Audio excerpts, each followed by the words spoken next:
तो जो पुण्य हमने उपार्जन किया है, जिस जिस प्रकार का जितना पुण्य जिन्होंने भी जैसे भी उपार्जन किया है,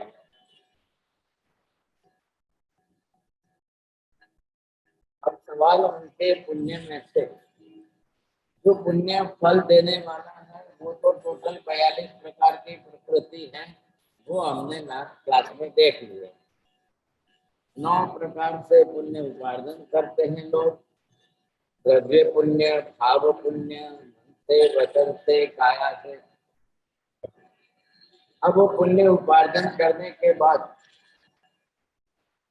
जनरल टोटली पुण्य अपना फल देगा देगा देगा। तो कितना देगा? 42 प्रकार से पुण्य अपना फल देगा। लेकिन ये 42 जो है पूरे जगत के समस्त जीवों के लिए, इसमें देवी देवता भी आ गए, सब आ गए। किसका कितना कौन सा है, सबको सब मिल गए। अब सवाल हमको निकालना है स्पेशली मनुष्य के लिए कितनी आ 42 की 42 सभी मनुष्य के लिए आएगी ऐसा नहीं, देवी देवताओं की भी निकल जाएगी और लोगों की भी निकल जाएगी। तो टोटल मनुष्य के खाते में कितनी आती है, ये जनरली हमको देखना है। अब मनुष्य के खाते में आ गई, उसके बाद आपको मोक्ष के लिए कंपलसरी कौन सी है, अनिवार्य कौन सी है? क्योंकि मोक्ष प्राप्त करने के लिए बिना पुण्य की शुभ प्रकृतियों के भी मोक्ष प्राप्त होना संभव नहीं है। जनरली लोग क्या बोलते हैं, पुण्य क्या करना है, पुण्य क्यों उपार्जन करना है, पुण्य तो है, पुण्य तो त्याज्य है, पुण्य तो नहीं है। क्या करना है, क्यों चाहिए पुण्य हमको? जब अगर पुण्य का उदय नहीं होगा तो दुख में होंगे तब मोक्ष मिलेगा। आप दुख के दुनिया में उदय में आएंगे तब पाप की प्रकृति आगे, जब हम क्लास में रिजल्ट देखने वाले 18 प्रकार के पाप करने से लोगों को 82 प्रकार से जब दुख मिलेगा तब वो लोग कैसे मोक्ष प्राप्त करेंगे? तो ये भी अनिवार्यता है। अब 42 का लिस्ट तो हो गया, आज हम निकाल लेते हैं कंपल्सरी फाइनल जो है मनुष्य को 42 में से मैक्सिमम कितनी पॉसिबल है, कौन कौन सी पॉसिबल है, ये हमको देखना। और उसके बाद आपको जिस जन्म में जिस भाव में जब भी मोक्ष प्राप्त करना है तो अब उसमें से आपको कौन सी कंपल्सरी है, ये समझने के बाद अब जनरल लिस्ट के अंदर हम नहीं बोलेंगे कि मनुष्य को क्या करना है मोक्ष के लिए, पुण्य क्या जरूरी है, मोक्ष के लिए पुण्य क्यों चाहिए। ये सब हम सुन करके बैठे हैं, और सुन करके बैठे इसलिए लोगों को ऐसा शब्द बरोबर लगता जरूर है, लेकिन कई बार देखते हैं तब जाता है, लगता है कि नहीं इतना तो अनिवार्य है ही, नहीं तो मोक्ष नहीं मिलेगा। आप अगर मोक्ष का लक्ष्य लेकर के चल रहे हो और मोक्ष के उद्देश्य से भी अगर बात हम समझने की कोशिश करें तो भी इतना तो पुण्य हमको बहुत ही अनिवार्य है। थोड़ा ध्यान से समझ लेना। और अब इसकी डिटेल हम निकालते हैं तो एक एक डिटेल आपको लिख लेनी पड़ेगी साहब। अब आपको ये देखना है मनुष्य गति के अंदर, अब यहाँ का लिख लीजिए, ये 42 आपने कर दी। अब इसमें से मनुष्य के लिए आप क्या क्या कौन कौन सी जो है उपार्जन कर रहे हैं, कैसे कैसे आप उपार्जन करेंगे साहब, तो ये पहले हम अगर समझ लेते हैं तो आपको मनुष्य गति पहली बार तो ये आ गई।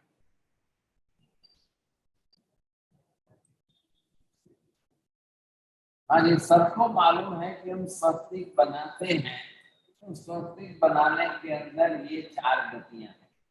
अब इन 4 गति में से ये देव गति है, ये नीचे जा रही है नरक गति है, इधर ये जा रही है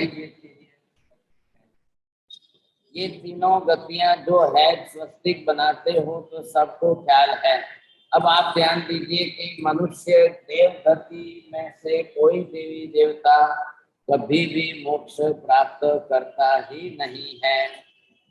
परमानेंट नियम हो गया। अनंत अनंत काल में एक भी देवता मोक्ष में कभी गया ही नहीं है, कभी जाते ही नहीं है।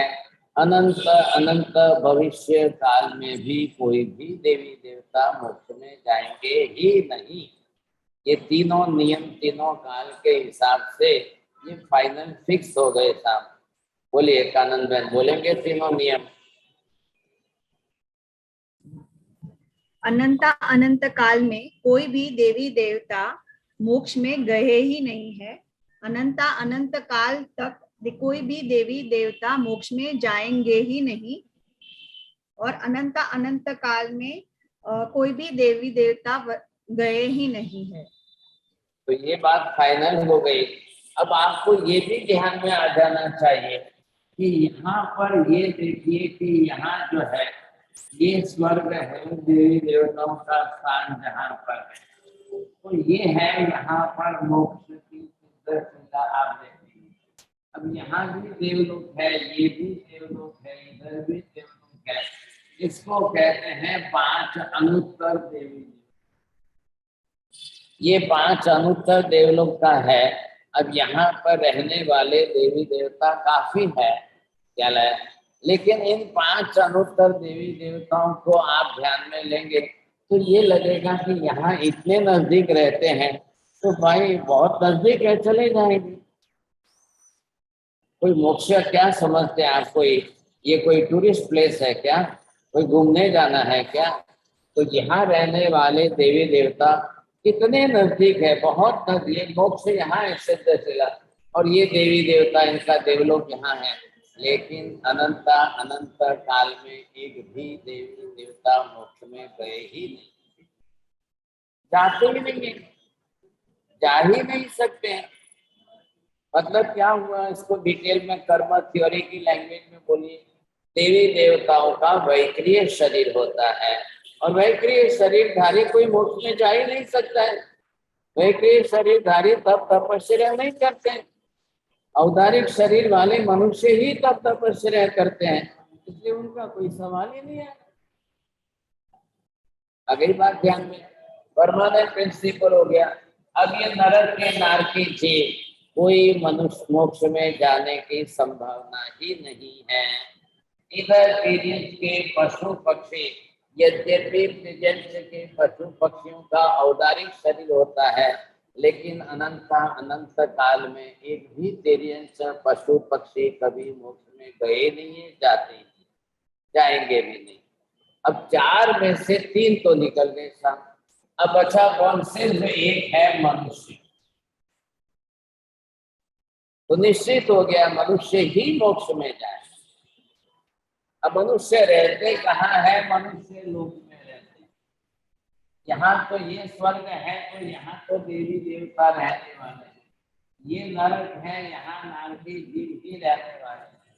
अब वो तो कोई मोक्ष में जाएंगे ही नहीं। तो यहाँ से सिर्फ मनुष्य को ही जाना है।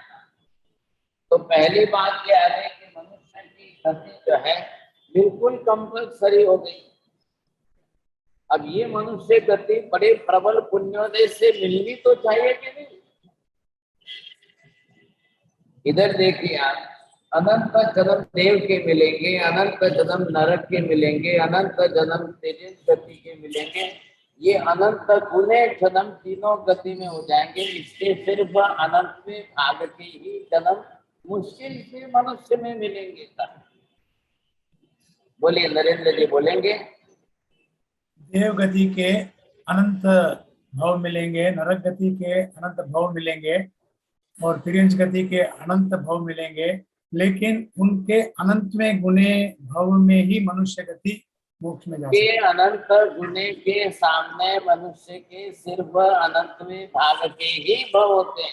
अनंत में गुने के अनंत में भाग ही, हाँ, मतलब देवी देवताओं के अनंत गुने भव हो गए, नरक नारकी के अनंत गुने भव हो गए, तिर्यंच पशु पक्षी के अनंत गुने भव हो गए। लेकिन इनकी तुलना में मनुष्य के सिर्फ अनंत में भाग के ही जन्म हुए। आप गुनाकार भागाकार नहीं समझ सकते हो। तो इतने गुने और इसके अनंत में भाग के ही मनुष्य के, और इतने अनंत भव मनुष्य के हो गए, इसमें तो आज दिन तक हम गए नहीं। हम मोक्ष में नहीं गए, क्यों नहीं गए था? जबकि मनुष्य गति मिल गई। तो यहाँ आपको जो है यही मोक्ष में गए, मनुष्य गति हमारे लिए अनिवार्य हो गई। अब बिना मनुष्य गति के मोक्ष कैसे मिलेगा? अब मनुष्य गति प्राप्त करने के लिए उतना प्रबल पुण्य आपको उपार्जन करना अनिवार्य है। अगर इतना प्रबल पुण्य नहीं होगा, कल आप देव गति में चले जाओगे, कल आप तिर्यंत गति में चले जाओगे, कल क्या फायदा होगा? अब मनुष्य गति के साथ में सहयोगी पुण्य कौन सा है जो चाहिए, अनिवार्य रूप से चाहिए, उसकी बात हम करेंगे। लेकिन मनुष्य गति, अब मनुष्य अनुपूर्वी और तीसरे प्रकार में यहाँ पर आप ये लेंगे मनुष्य आयुष्य। अब ये तीनों आपके लिए कंपलसरी हो गए था, इधर भी आपको, इधर भी ये कंपलसरी हो गए। अब मनुष्य गति में आए और फिर अगर आयुष्य आपका ज्यादा नहीं रहेगा, आप 2 दिन जो जी कर चले गए, डिलीवरी हुई और माता के तरफ से जन्म लेने के 2 घंटे में मर गए, या गर्भ में ही मर गए, या बाद में मर गए, तो कैसे होगा? फिर मोक्ष में जाने की संभावना कैसे रहेगी? इसलिए आयुष्य भी पूर्ण व्यवस्थित चाहिए।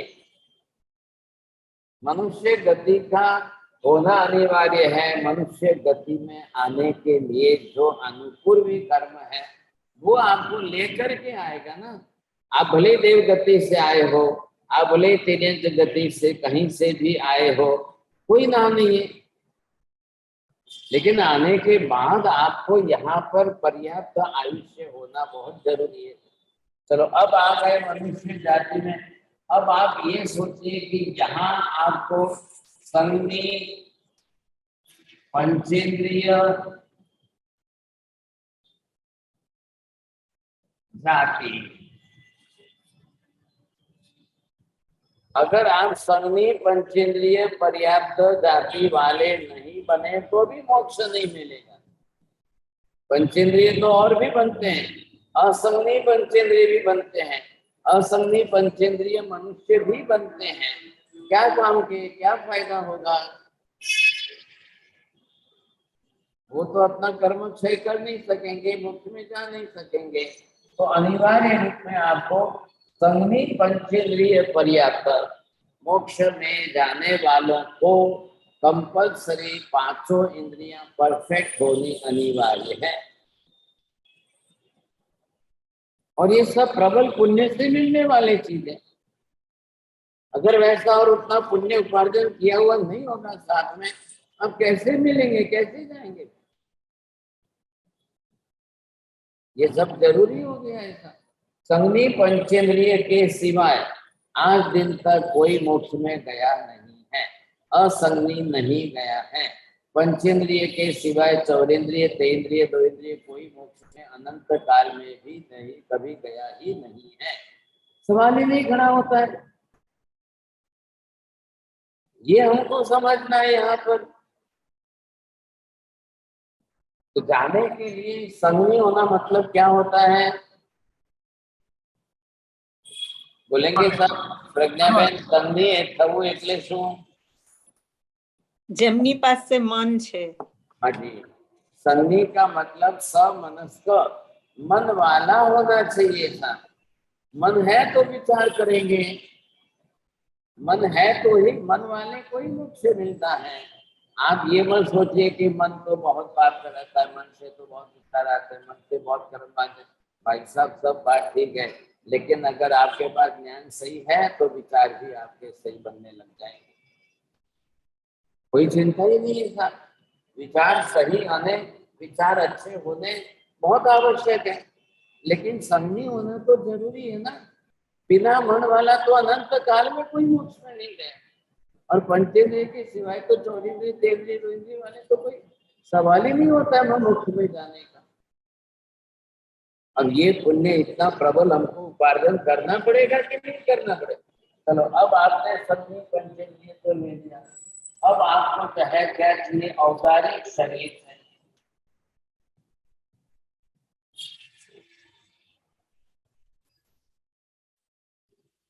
आज जो हमारा शरीर है ये औदारिक शरीर है, तो मनुष्य को औदारिक शरीर मतलब रोटी दाल चावल भात खाने वाला मनुष्य का शरीर होना चाहिए। ये इतना ही अनिवार्य हो गया। वैक्रिय शरीर होगा तो नहीं चलेगा। आहारक शरीर से मोक्ष नहीं मिलता है, सिर्फ इसी औदारिक शरीर से मोक्ष मिलने वाला है।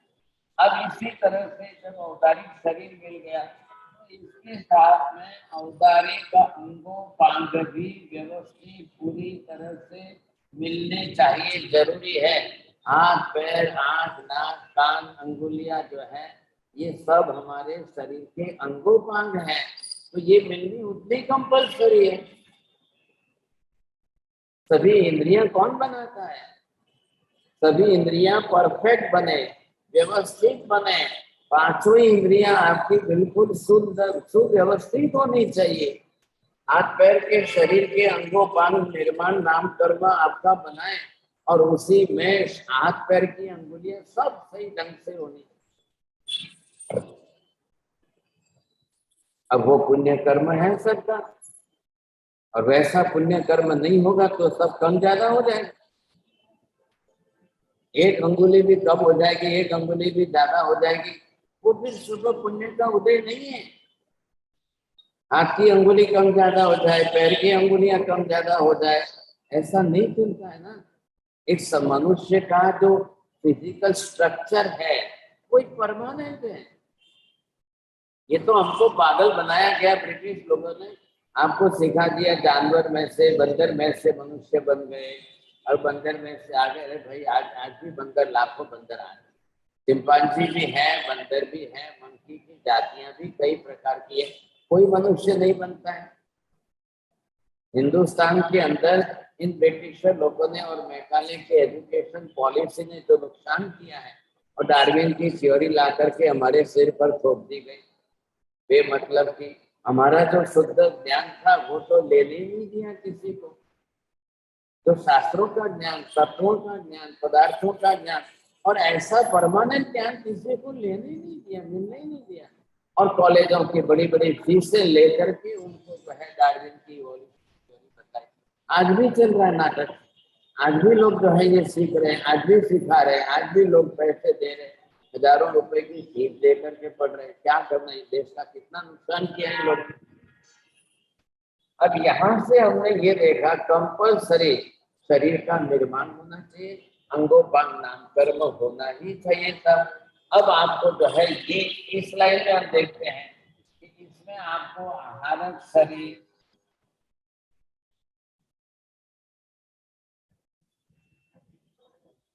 आहारक शरीर पुण्य की जाति में आ रहा है, मोक्ष में जाने के लिए जरूरी नहीं है। हम इधर जो है इसको माइनस कर देंगे, इधर आपका जो है तेजस नाम कर्म, ये तेजस शरीर भी तो आत्मा ही बनाती है, और ये कार्बन शरीर भी तो आत्मा ही बनाती है।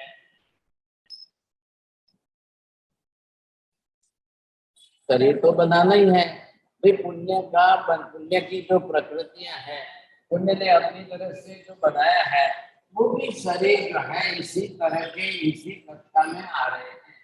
अब ये सब आपको मिल जाए एक के बाद एक के बाद एक।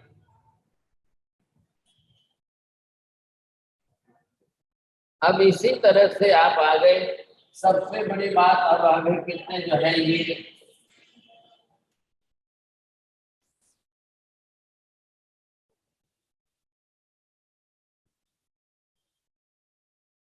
ये प्रथम समझे है और ये प्रथम संस्थान है।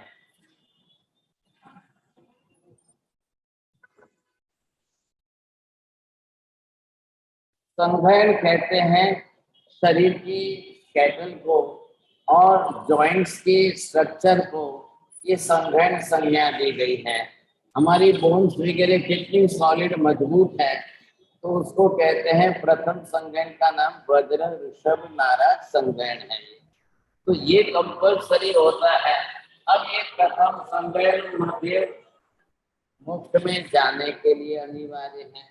इधर ये प्रथम संस्थान मोक्ष में जाने के लिए अनिवार्य है। ये संस्थान जो है ये मेजरमेंट के लिए है। आप बैठे हैं और बैठ करके हमारा सम चतुरस्र, इस घुटने से इस घुटने तक, इस घुटने से इस खभे तक, इस घुटने से इस खभे तक और सिर के शिखा से पैर तक, ये मेजरमेंट जो होता है एक्यूरेट होना चाहिए। मतलब किसी का भी गर्भ के 9.5 महीने में शरीर बना है, एक भी सेंटीमीटर 1 mm जो है, दाहिना हाथ बड़ा नहीं है छोटा नहीं है, बायां हाथ बड़ा नहीं है छोटा नहीं है, दाहिना पैर छोटा नहीं है, बायां पैर बड़ा नहीं है। ये सिमेट्रिकल जो है, इतना गणित के हिसाब से 9.5 महीने माता के गर्भ में बालक ने शरीर बनाया, तो वो ऐसा होगा तब जाकर के जीव मनुष्य में मोक्ष में जाने योग्य बनेगा। अब ऐसे अलग अलग 6 प्रकार के संघयन होते हैं और 6 में से हमने ये प्रथम फर्स्ट लिया है, जो आपके लिए शुभ पुण्य का उपयोगी कारण है। नहीं तो नहीं होता संजय के नहीं। अगर दूसरा जो है तो सम चतुरस्र संस्थान जो है, ये भी आपके सिमेट्रिकल मेजरमेंट की बात है। ये भी अगर बरोबर है तो ही आप मोक्ष में जा सकते हैं। ऐसा शरीर लेकर ही मोक्ष प्राप्त हो सकता है, नहीं तो पॉसिबल नहीं है। ये प्रबल पुण्य से मिलने वाले हैं, आज हमारे पास नहीं है। इंडिया में किसी को नहीं है, अमेरिका में, यूएस में आपके पास किसी के नहीं है। ऐसा संगठन संस्थान आज हमारा नहीं है सर। आप देख सकते हो, समझे कि नहीं। अब नाभि शरीर का सेंटर पॉइंट है। नाभि से ऊपर का शरीर, नाभि से नीचे का शरीर, दोनों का मेजरमेंट बिल्कुल परफेक्ट है कि कम ज्यादा है। नाभि से ऊपर के शरीर का मेजरमेंट बरोबर है या नीचे के शरीर का मेजरमेंट सही है। हाथ पैर का मेजरमेंट देखिए। अब महावीर स्वामी खड़े हो जाए तो उनके हाथ की अंगुलियां लास्ट घुटने को टच होती है, चले वो खड़े होने पर हाथ की अंगुलियां घुटने तक टच हो जाती है। अब आज तो हमारी तो जो है घुटने तक हाथ पहुंच ही नहीं सकते, बहुत बड़ी समस्या है समझे। तो शरीर का जो मेजरमेंट दिया है, ऐसा ऐसा शरीर होना बहुत जरूरी है समझे। तो ये अगर इस प्रकार का शरीर हमारा हो जाता है तो हमारे लिए बहुत बड़ा फायदा हो जाएगा। शरीर का तो पुण्य तो होगा तो होगा, नहीं तो 1 नंबर छोड़ करके बाकी के 5 नंबर के संस्थान आ गए तो बहुत बड़ी तकलीफ हो जाएगी साहब। या बाकी के संस्थान आ गए तो भी बहुत बड़ी तकलीफ हो जाएगी, समझे कि नहीं। तो ये हमको देखना पड़ेगा। आवाज आ रही है? अभी आपको क्या समझना है इसके अंदर? चलो अब शरीर के लिए हम पहले अंदर देख लेते हैं। वर्ण, गंध, ये रस और ये स्पर्श। अब ये वर्ण है, 5 वर्ण है, 2 गंध है, 5 रस है, 8 स्पर्श है। अब इसमें से आपको कौन कौन से मिले हैं सर? आपके पुण्य योग से इसमें से आपको 2 मिला है, इसमें से 1 मिला है, इसमें से 2 मिला है, इसमें से 4 मिले हैं। इस प्रकार अगर आपके ये जनरल लिस्ट है। जनरल लिस्ट में से आपने ये देखा कि अगर आपको इसमें से ये टोटल आपको 9 मिल गए सर, ये आपका पुण्य का विषय है। लेकिन इधर आपके लिए ये 9 पुण्य के मोक्ष के लिए कंपल्सरी नहीं है। ये नहीं कह रहा है कि आप एकदम गोरे होंगे तो ही मोक्ष में जाएंगे, आपकी स्किन का कलर ब्लैक होगा तो मोक्ष में नहीं जाएंगे। मोक्ष में जाने के लिए चमड़ी का कलर कोई बाधा नहीं बनता है। लेकिन संसार के व्यवहार में कहते हैं साहब इनका पुण्य बहुत प्रबल है, इनको रूप रंग सौंदर्य बहुत अच्छा मिला है, इनको रूप रंग सौंदर्य बिल्कुल मिला ही नहीं है। ये आपको अलग अलग तरीके से कह सकते हो। मनुष्य गति के पुण्य में आप गिर सकते हो, देख सकते हो, लेकिन वो जरूरी नहीं है आपके मोक्ष में जाने में।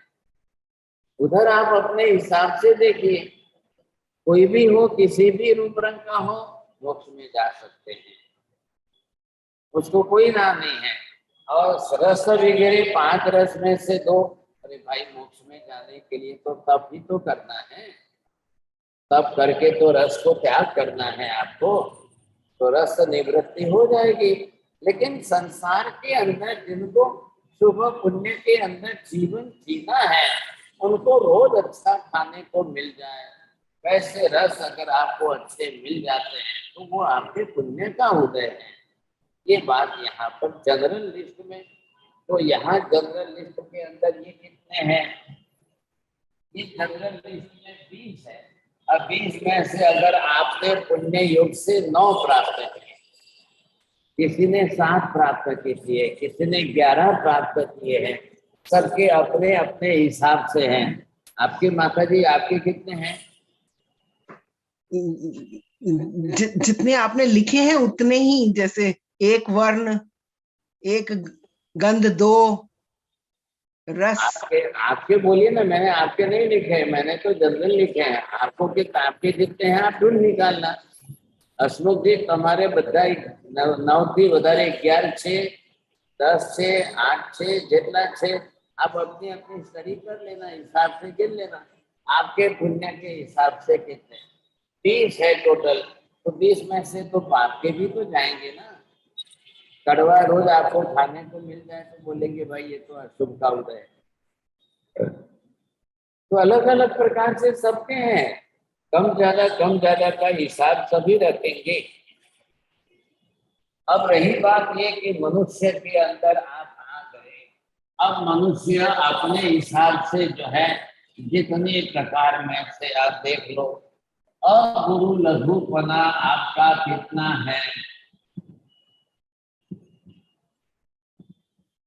आपका शरीर आपको परेशान नहीं करना चाहिए, ख्याल आया कि नहीं? ये है पराघात नाम कर्म। आपका शरीर ज्यादा भारी भी नहीं होना चाहिए, ज्यादा हल्का भी नहीं होना चाहिए। अतिशय 100 किलो के वजन वाला हो जाएगा तो आप चल भी नहीं सकोगे साहब। कल पालीतना जाना है यात्रा करने के लिए, कल समय शिखर जी तीर्थ की यात्रा करने के लिए जाना है, तो आपके लिए जो है इतना भारी शरीर ले जाकर के करना बहुत मुश्किल हो जाएगा साहब। कल आपका पराघात नाम कर्म शरीर ऐसा होना चाहिए कि आप रोज वंदना कर सको, कमाने दे सको, और कितनी 108 बार वंदना करनी हो तो भी आप आसानी से कर सको, ऐसा आपका शरीर होना चाहिए था। हल्का फुल्का जिसको हम बोलते हैं, ये मनुष्य गति में पुण्य का है। अब कई लोगों को देखिए 10 बरस के बच्चे का वजन 80 किलो 80 केजी है, 12 बरस के बच्चे का वजन 70 केजी है, तो न तो रनिंग करेगा, न दौड़ेगा, न भागेगा, कुछ नहीं कर सकेगा, फिर क्या करेंगे आप? शरीर ऐसा मत बनाइए कि हमारा ही शरीर हमको ही भारी पड़ जाएगा, हमारा ही शरीर हमारे लिए परेशानी का कारण बन जाए, ऐसा भी नहीं होना चाहिए। इसी तरह से आप देख रहे हैं। अब श्वासोश्वास नाम कर्म, चलो भाई वो तो सबके लिए है। अब यहाँ पर आपने क्या लिया, शुभ विहायु गति। आपकी चाल जो है वो कैसी है, आपकी चाल जो है वो कैसी काम है, तो वो आपके लिए शुभ विहायु गति है। अब शरीर का निर्माण नाम कर्म होना अनिवार्य है। इधर ये त्रस्त आपको मिलना अनिवार्य है, तो इधर आकर के भी आपको त्रस्तपना, मोक्ष में जाने के लिए त्रस्तपना अनिवार्य है। फिर आप देखेंगे कि बादरपना जो है ये बादलपना इधर भी मोक्ष प्राप्त करने के लिए अनिवार्य है। ख्याल है आपको? फिर ये पर्याप्त नाम कर्म जो है, सभी प्रकार की 6 पर्याप्तियां हमने अपनी तरह से पूरी की है। जीव माता के गर्भ में आया और वो 2-5 मिनट में मर जाए, पूरी जो है 48 मिनट भी पूरी ना कर सके, अपर्याप्त होकर मर जाए, तो वो मोक्ष में कैसे जाएगा? तो उसका तो पुण्य प्रबल होना चाहिए। शायद कभी प्रेग्नेंट लेडी जो है, माँ बीमार हो जाए, माँ का शरीर कोई और बीमारियों से ग्रस्त हो जाए, फिर भी बालक अपनी तरह से अपनी गर्भ रचना पूरी कर ले, बालक को बीमारी ना, तो वो उसके प्रबल पुण्य का योग होता है, तभी जाकर के उसके साथ बैठता है। अब इसी तरह से वो प्रत्येक कक्षा का बने, इंडिविजुअल, एक शरीर में खुद अकेला ही रहे, एक ही शरीर हो और एक ही शरीर में वो अकेला रहे, इसको कहते हैं प्रत्येक नाम कर्म। अब इसी के साथ यहाँ पर जो शरीर है, तो ये यहाँ के लिए मोक्ष के लिए भी कंपल्सरी है। अब आपका स्थिर नाम कर्म, अरे भाई दांत भी हिलना तो नहीं चाहिए ना, आप रनिंग जॉगिंग करो या फिर तो भी आपके जॉइंट्स है, हिप जॉइंट्स है, ये जॉइंट्स वगैरह सारे स्थिर रहने चाहिए, बरोबर चलने चाहिए, ये भी कहीं उनसे ऐसी तैसे न हो जाए, ये आपको ध्यान रखना है। खाते खाते दांत हिल गया, दांत ही टूट गया, तो क्या करेंगे आप? तो दांत न हिले, इसके लिए स्थिर नाम कर्म अलग है। देखिए ये तो सब भगवान ने जो है केवल ज्ञान से देखकर जान करके सबके लिए बात बताई, पूरी दुनिया के समस्त जीवों के लिए। जनरल में से हम 42 में से निकाल रहे हैं, मनुष्य के लिए जो कंपल्सरी है वो। अब ये आपका जो है शुभ नाम कर्म है, फिर आपका सौभाग्य नाम कर्म। देखिए पत्नी को विधवा होने की नौबत न आए, क्या लें, पत्नी सधवा रहे, विधवा होने की नौबत न आए, और वो अपने सौभाग्य नाम कर्म से चले, ऐसा होना उसके लिए पुण्य का निमित्त है। पुरुष के लिए सौभाग्य की कक्षा होनी चाहिए था, वो अपनी तरफ से जीवन दिए, शुभ के अंदर, समाज के अंदर नेम एंड फेम वो आपकी बरोबर होनी चाहिए, पब्लिसिटी है, यश कीर्ति है आपकी, ये आपके पास होनी चाहिए, आदे नाम कर्म है। अब ये सब मनुष्य के लिए मोक्ष में जाने के लिए उपयोगी न भी हो या ना हो, होते हुए भी जाएगा, नहीं होगा तो भी जाएगा, इसमें कोई बात नहीं है, क्या है। अब आपके पास आगे नाम कर्म मतलब your all the relatives should be obedient for you, आप जैसा ही बोलो वैसे आपके लिए कोई सहयोग करके कर तो ले काम, ये होने बहुत जरूरी है। यहाँ पर जो है क्या आपका सुस्वर नाम कर्म, मधुर कंठ हो, आप अच्छी तरह से गा सकते हो, आपको ये देखना है कि किस तरह से अच्छी तरह से गा सकते हैं हम, और ये गा करके जो है हमारा स्वर जो है मधुर हो, ठीक है तो आपका प्लस पॉइंट है, नहीं भी है तो भी आप मोक्ष में जा सकते हो। कोई वो मोक्ष में जाने के लिए कंठ वैसा होना जरूरी नहीं है, लेकिन ये जरूर है कि आपको अच्छा ज्ञान का यश नाम करना जो है ये आपके लिए प्लस पॉइंट की पुण्य प्रकृति है साहब, क्या लायक नहीं, कोई भी काम करो और आपको हर काम में यश मिलता है, और लास्ट में आ रहा है तीर्थंकर नाम कर्म।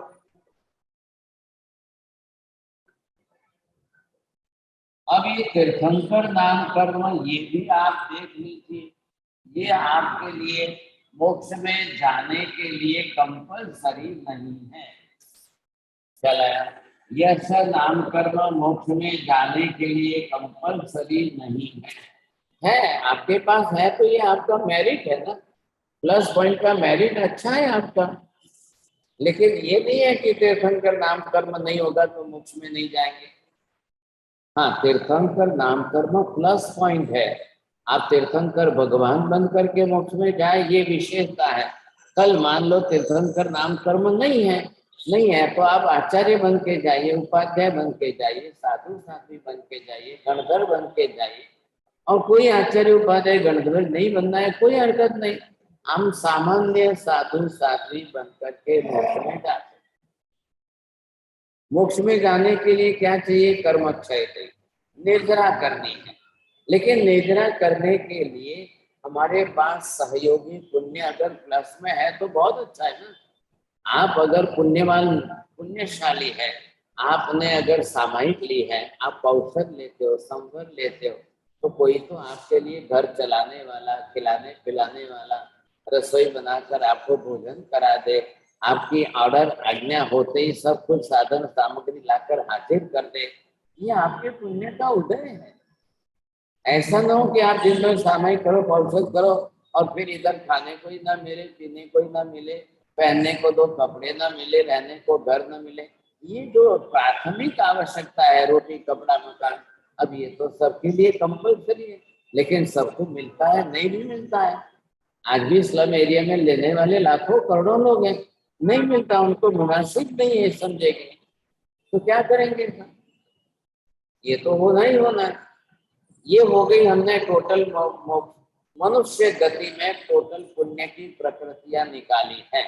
कितनी हो गई सब नरेंद्र जी, कितनी हो गई? 27 जी हाँ। हाँ 27 गुरुदेव। नहीं 30 मेरे में जो है मैंने लिखी 31 34 मेरी लिखी हुई है मैंने। 31 आया है। अच्छा हाँ चलिए, शाता होना चाहिए, उच्च गोत्र होना चाहिए, ये भी आप मनुष्य की है ना, कोई रह गई है तो ये शाखा वेदनीय है। इधर आपका उच्च गोत्र होना, ये मनुष्य गति के लिए पुण्य की है। कल आपको मोक्ष में जाने के लिए हो या ना भी हो, कोई हरकत नहीं है। नीच गोत्र में भी जन्मे हुए मोक्ष में जा सकते हैं, ख्याल है कि नहीं?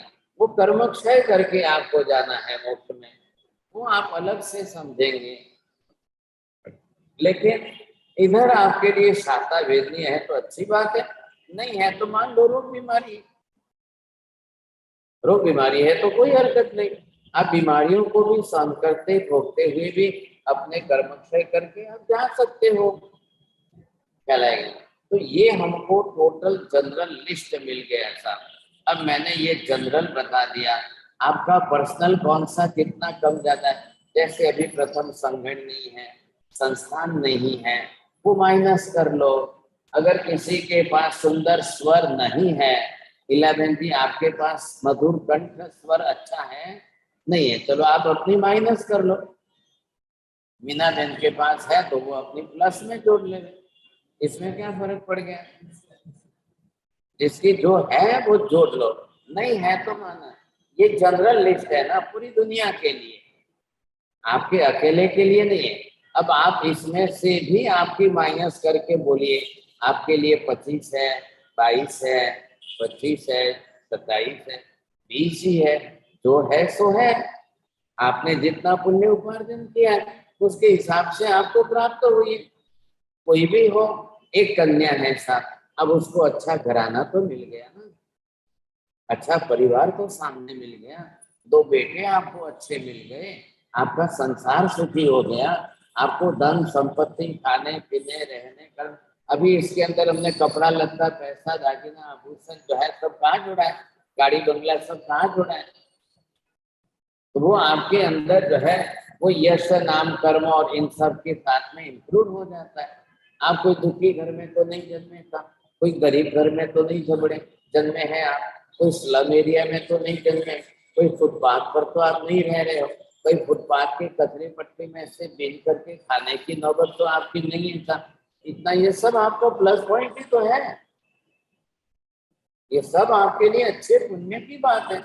आज भी अगर देखिए ये माता जी अपने बेटे को कह देते हैं तो भी काम हो जाता है, पोते को कह देते हैं वो सहयोग कर, बस इनके बोलने की देरी है था। एक आवाज कर दे, एक ऑर्डर कर दे, बेटे भी कर लेते, बहुएं भी कर लेती है, पोते भी कर लेती है, पोती भी कर लेती। अब ये इनको समझ लाए मेरा आधे नाम कर्म बहुत अच्छा है, प्रबल पुण्य का मेरा आधे नाम कर्म है। अगर किसी के कोई सुनता ही नहीं है, कोई करता ही नहीं है साहब, तो समझ लीजिए नहीं है। इसमें क्या हो गया? आपका पुण्य कर्म इतना प्रबल नहीं है, आपकी बात सुनने वाले नहीं है कोई, आपकी बात मानने वाले ही नहीं है कोई साहब। तो ये बात जरूर है। और कुछ लोग ऐसे हैं कि बस वो अपनी तरफ से मुंह से बोले इतनी देर है, सामने वाले आपके लिए सब हाजिर करते हैं।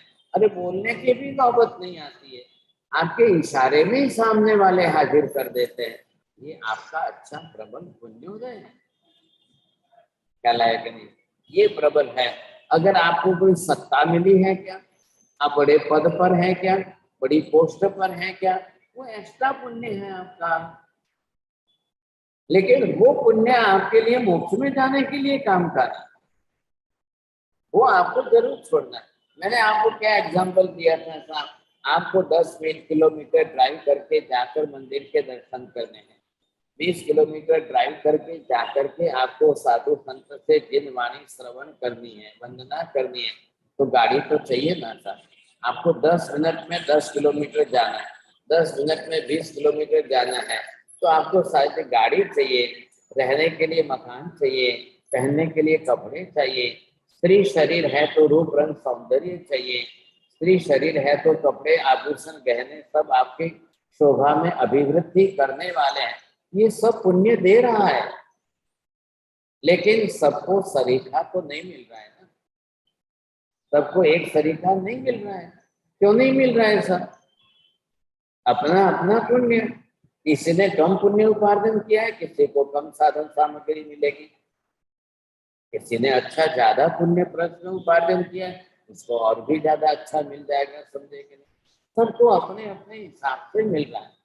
तो अभी आपको क्या लगा, मोक्ष में जाने के लिए किन किन पुण्य प्रकृतियों का होना अनिवार्य है, नहीं तो मोक्ष नहीं मिल सकता है। अब कोई तो कह दे मैं तो आज ही मोक्ष प्राप्त करूंगा, नहीं नहीं आज तो मनुष्य बहुत अच्छा मिला ना, फिर क्या तकलीफ है, मैं तो इसी जन्म में मोक्ष में जाऊंगा, मैं तो आज ही मोक्ष में। भाई साहब प्रथम संगण है, प्रथम संस्थान है, जरा देख तो लो। जो मनुष्य के लिए मोक्ष में जाने के लिए जो कंपल्सरी है, अगर वे चीजें आपको नहीं मिली है, आप नहीं जा सकते हो।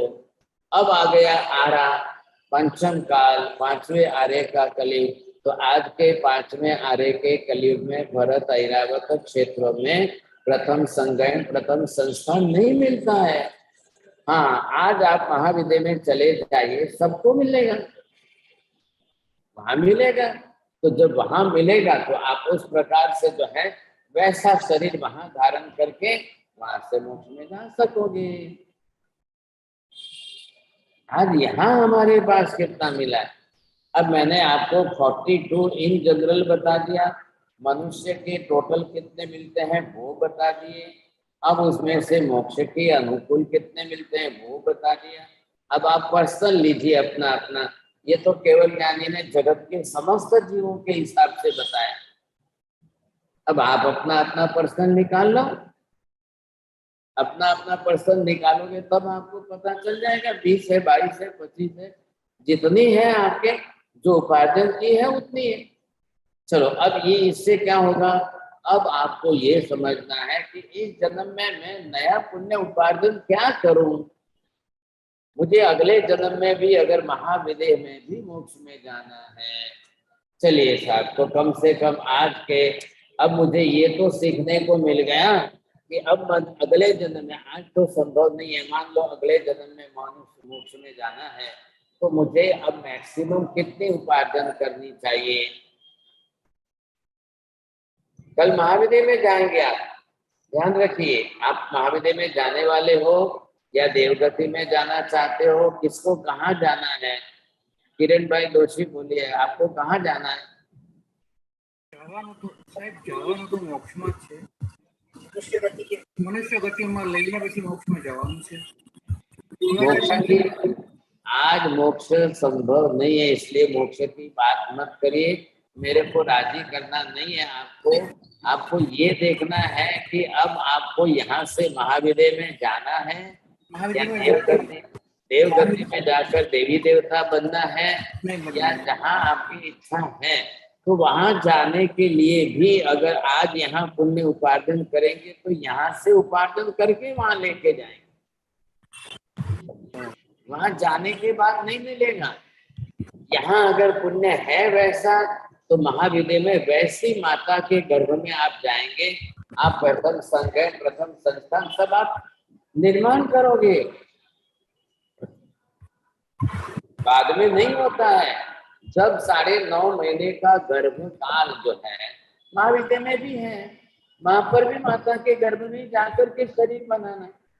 तो यहाँ का पुण्य अपने उपार्जन किया हुआ आपके स्टॉक में अच्छा होगा तो सीधे ही महाविद्य में एंट्री करते ही आप वहां पर जाकर के अपने प्रथम संगठन प्रथम संस्थान आदि पूरा शरीर इतना सुंदर व्यवस्थित बना सकोगे। नहीं तो कैसे बनाएंगे? तकलीफ ये है ना। तो फिर वहां अगर जाना है, महाविद्य में जाना है, जिसने यहाँ धर्म मिला हुआ धर्म किया है उसको महाविद्य में धर्म मिलेगा। ऐसा नहीं है महाविद्य में भी चले गए तो भी धर्म नहीं मिलता है, वैसे भी बहुत है। क्योंकि यहाँ मिला है और फिर भी कुछ नहीं किया, ऐसे लोगों को वहां भी नहीं मिलता है। बोलिए सर। ठीक है, अब मैंने ये विषय यहाँ पूरा कर दिया। अब अगले क्लास से फिर नया विषय अलग शुरू होगा। हाँ जी, जिनको पूछना है पूछिए। सर अनुपूर्वी पुण्य अपने बीजू सेकंड अनुपूर्वी पुण्य बताएगो ये पहले भी बता दिया है, एक गति से दूसरी गति में जीव को जाने के लिए जीव को ले जाने वाला जो है ये अनुपूर्वी नाम करते हैं। तो वो आपको अनिवार्य देवलोक में से यहाँ लाए कौन? आज ये बोलिए साहब राहुल जी। साहब जी, ये महाविद्य क्षेत्र में सभी जीवों को प्रथम संगयन और प्रथम संस्थान होता है या जरूरी नहीं है? हाँ, जरूरी नहीं है, लेकिन मिलता है, नहीं भी मिलता है। अब पाप कर्म का उदय होगा तो क्या करेंगे आप? वो पुण्य कर्म अच्छा प्रबल होगा तो ही। लेकिन ये निश्चित हो गया कि जिस जीव को मोक्ष में जाना है उसको कंपल्सरी अनिवार्य रूप में मिलना ही मिलना चाहिए।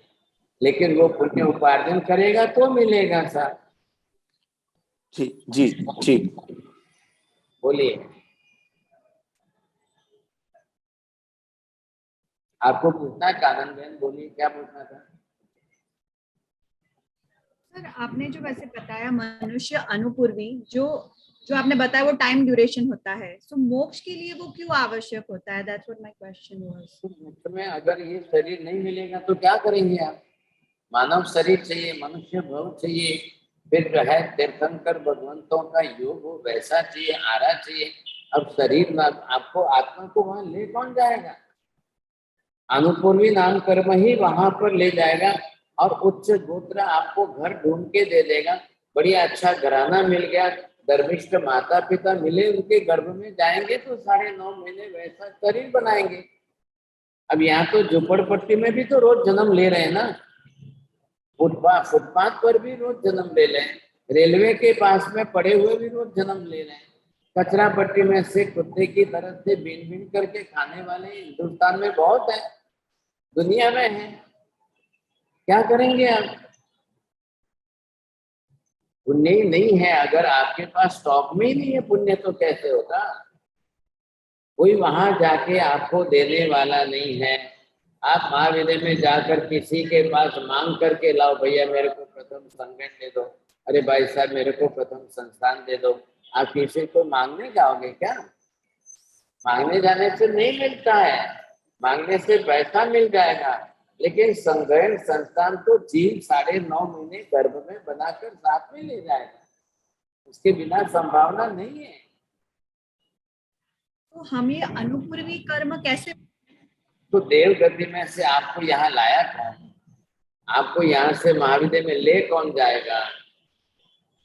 मनुष्य गति में से वापिस आपको इतना लंबा अंतर है तो वो एक अनुपूर्वी नाम कर्म है। बस। एक स्पेशल कर्म की प्रकृति है नाम कर्म की।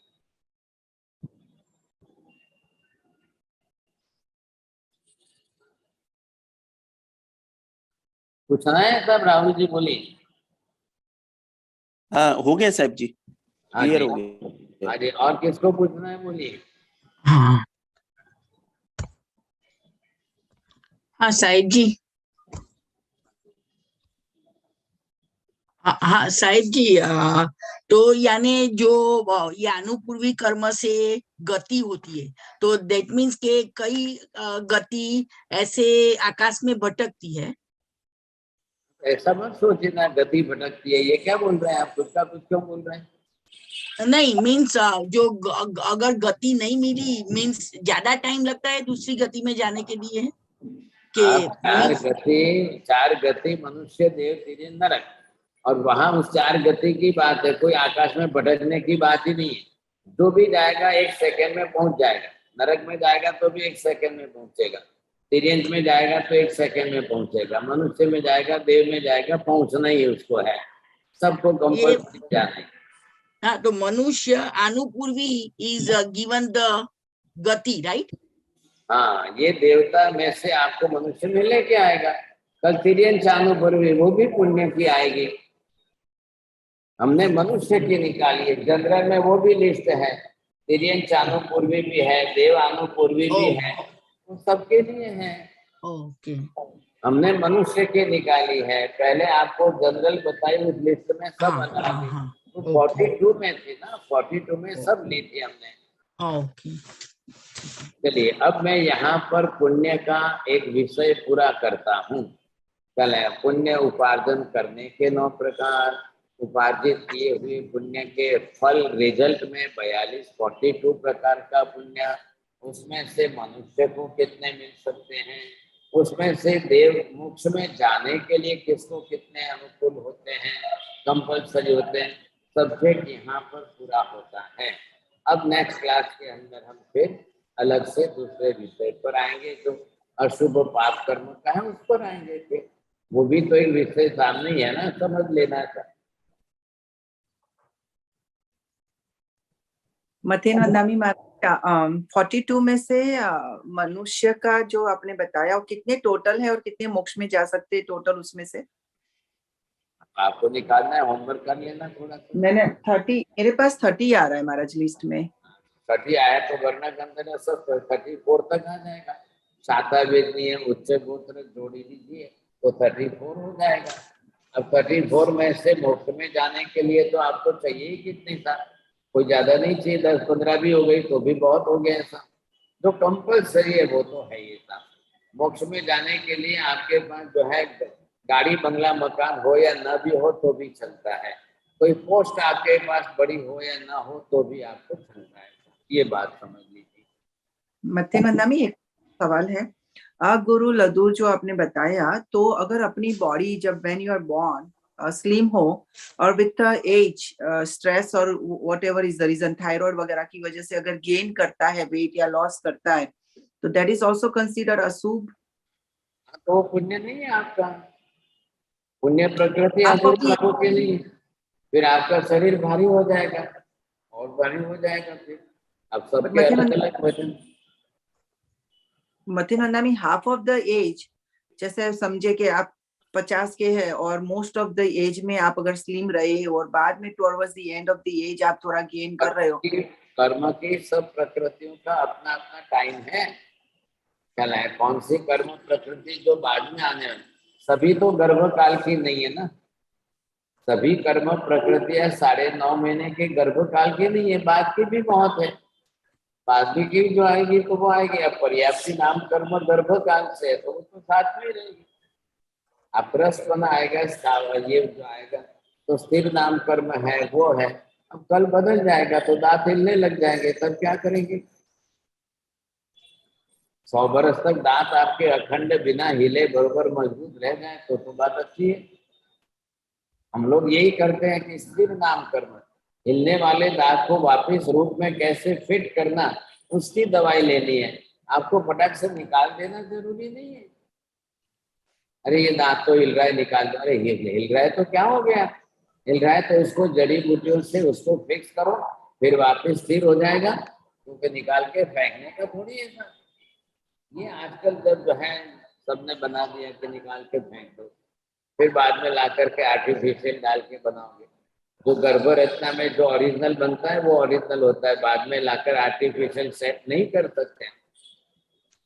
Is it possible like how you said, जो हम लोग जो दांत हिलता है क्या वो जड़ी बूटियों से फिक्स होता है क्या? बिल्कुल होता है, सही ढंग से होता है।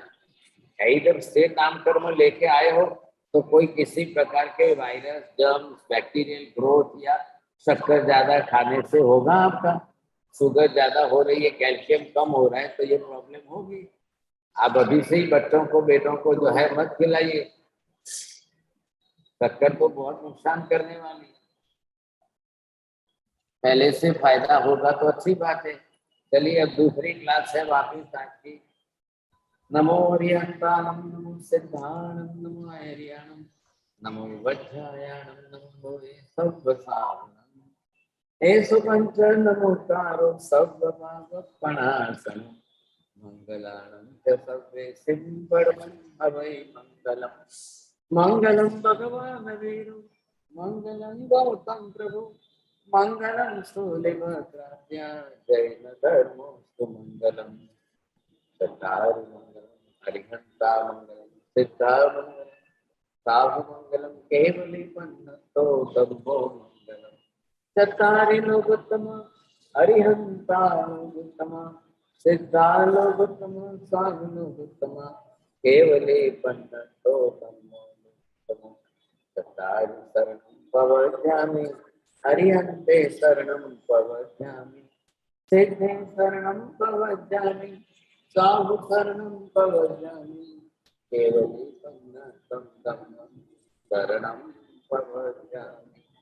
सर्वमङ्गलमाङ्गल्यं सर्वकल्याणकारणं, प्रधानं सर्वधर्माणां, जयं जयति